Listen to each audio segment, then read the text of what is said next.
affirming his power, Zeus falls in love of Titus Meatis. The goddess of prudence and wisdom, she tried to circumvent the advances of Zeus, using all the means she could, given that she had the power of metamorphosis.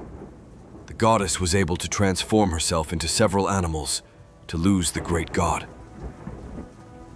But Metis would not be capable of escaping Zeus forever. The god grabs her and turns her into his wife. She quickly gets pregnant and certainly would give birth to a wonderful divinity. However, the Oracle of Gaia lets Zeus know that the goddess will give birth to 2 children. The first will be a girl that will match her father in strength and sapience. The second will be a boy that will be even stronger than his father and will take the power from him. Zeus dreads the possibility of facing the same fate of his father, Titan Cronus, or of his grandfather, the god Uranus, who were both dethroned by their sons, and inspired by his father, Zeus asked to have Metis transformed into a drop of water, and so he swallows his pregnant wife, never giving her the chance to give birth. After swallowing his wife, Zeus starts to embody the gifts of goddess Meatis. He is now a much more wise, fair, and less impulsive god. Time moves on, and the powerful god starts to feel unbearable headaches. His head starts to grow in a frightening way. Zeus orders someone to open his head and remove the cause of such pain. Hephaestus, the god of the forges, uses an axe to open a fissure in the head of Zeus. From the god's hole in the head emerges Athena with her armor and weapons. Already a full-grown adult Zeus is proud to give birth to such a remarkable creature, who, because she had the intelligence of her mother, will become the goddess of wisdom. She will also be regarded as the goddess of defensive wars, and therefore the clashes against Ares, the god of war, would be inevitable. Meatis stays in Zeus's stomach, and so the prophecy of the couple's second son would never be fulfilled. Athena will present herself as a valiant, pure, fair, and un-goddess, and so she will be regarded as Zeus's favorite daughter, and many will deem her as the rightful heiress to Zeus. There was an ancient region in Greece known today as Attica. Cecrops was its ruler, a being that was born of the land itself, having a serpent tail and the torso of a man. The city of Cecropia flourished under his rule. It was surrounded by the seas, and so the cult of Poseidon was quite strong in the region. The god felt the need to have a city devoted to his glorification. He visited the city's Acropolis, and there before the king and his people he proclaimed, "Devote this city to the Lord of the Seas, and you will have the ocean as your backyard. Your people will subjugate all others on the sea. Change the name of the city to Sidonia, and you will make me extremely happy." The god hit the ground with his trident and originated a spring of salt water. "This is my gift to you before you set sail. Do kneel before the spring, and it will tell if it is safe to navigate." All of a sudden, Athena, the goddess of wisdom, appeared, and she also had the ambition to conquer for herself the honor of having a city that worshipped her. She spoke to the crowd, already stunned by Poseidon's visitation, and now perplexed for having the opportunity to witness such a majestic deity. "People of Cecropia, if you choose me as the city's protector, beauty and wisdom will bear fruit in it. Arts and science will flourish with no equivalent in the whole world." The goddess stuck her spear in the ground, and from the hole a beautiful olive tree was born. "This is my gift. I know how arid the land that surrounds you is, but with the splint you can have food from its fruits, and you can also use its oil to light and warm your home." The people were amazed by such a gift. Secret dreaded the possibility of enraging the neglected god, though it was fair to let the city choose the right one they wanted to worship. Men lived off the sea, and therefore they all voted for Poseidon. On the other hand, women lived on the land, and so they regarded Athena's gifts as more valuable, since there were more women than men in the city. Athena, one Poseidon, got furious and did not accept the crowd's decision.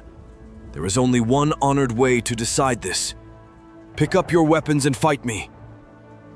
Poseidon was one of the most powerful gods, and so he believed that Athena was no match for him, but the brave goddess felt no fear in her heart, and got ready for the clash, but when the battle was about to begin, Zeus interfered to mediate the dispute. I will take this clash to the divine council of the Olympus, and they will decide the fate of the city at Mount Olympus. The gods were united to solve the clash between Athena and Poseidon. Zeus presided over the meeting and let the other gods find a consensus. All male gods voted for Poseidon, and all goddesses voted for Athena. Since he was presiding it, Zeus abstained from the suffrage, and so Athena won by just one vote. The ancient city of Cecropia is now known as Athens in honor of the goddess. A beautiful temple in her honor was built at the top of the Acropolis. However, Poseidon's wrath made the Athenians' life much harder, since they were no longer welcome in the seas. Worried, they met the Oracle of Delphi. The Typha informed that Poseidon's wrath would only be stopped if the women of Athens, who were punished to be reconciled with the god, all the women of Athens were punished, and they no longer had the right to vote. To establish peace between the Athenians and Poseidon, a beautiful temple honoring that god was built on Cape Sunion. The god showed his magnanimous character and forgave the people of Athens, allowing the city to keep the god's gift. Hence, emerged in Greece the city that would stand out among all others. Medusa, the woman with snakes in place of hair, is probably one of the most well-known creatures in Greek mythology. However, she was not always like that. Daughter of four-seasoned Ceto, two primordial deities of the sea, Medusa was born with incredible beauty. The young woman snatched hearts wherever she went. Yet despite her seductive appearance, Medusa was chaste and pure, and because she admired the goddess Athena, she decided to become a priestess of the temple dedicated to Athena. Virginity and chastity were indispensable requirements for this position. Medusa was a perfect priestess, perhaps too perfect even, because she was so beautiful. The number of visitors who went to the temple just to admire her grew every day. That made the goddess Athena very jealous for having the most beautiful hair in all of Greece. One day, a citizen dared to say that her hair would be prettier than the hair of the goddess Athena. Although hurt and enraged, Athena did not take revenge. Nevertheless, one day when the shore was near, Medusa was spotted by Poseidon, god of the seas. He fell in love with the girl right away, yet she resisted the constant flirtations of the god. Poseidon had a personal feud with the goddess Athena, and so, owning her priestess became an obsession. Tired of being rejected, the god decided to possess her by force. Desperate, Medusa runs into the temple of Athena in pursuit of protection. Poseidon enters behind her, grabs the young woman, and rapes her on the floor in front of the goddess statue. After the violence ended, the goddess appears enraged, and she decides to cruelly punish her priestess. For the goddess to punish Poseidon was out of the question, since she considered that his act was of the male entity's nature. But she considered Medusa guilty of seducing the god and bringing dishonor to the temple. And the goddess Athena curses the young woman, turning her beautiful hair into snakes. And from this day forward, anyone who looks into her eyes would instantly petrify. Medusa was now chased by a warrior who wished for her head as a trophy. Yet they were all turned into stone. The hero Perseus finally was able to decapitate the creature. What no one knew was that Medusa was carrying Poseidon's child, and with her death from her stone, her shed blood was born. The giant, Cry, Sour, and the Pegasus horse in the city of Sullivan in the region of Lydia, there was a young girl named Arachne. She was the daughter of a weaver, and because of that she soon learned the art of weaving. As years went by, Arachne kept developing her skills until she reached a plateau of excellence where her embroider work was compared to the most beautiful of arts. Her reputation was disseminated, and noblemen from distant regions ordered pieces from her. Her fame grew so much that even the nymphs left their woods to contemplate the embroidered work of Arachne. How beautiful your broidered is. This can only be a gift from Athena, the protector of the weavers. This is not a gift from Athena.